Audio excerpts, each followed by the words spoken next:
All right, I've always wanted to try one of these, done a bunch of installs, but never used it. So this little thing is supposed to expand and cut off the water flow.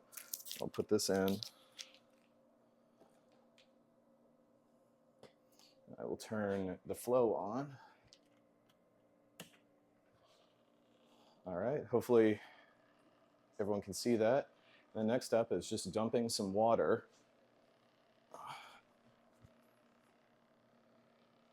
to see how long it takes for the flow to stop.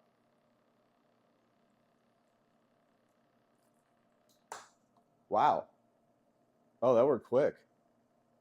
All right, now I've got an electronic alarm. We'll see how fast that goes off. It's going to be really loud. There we go.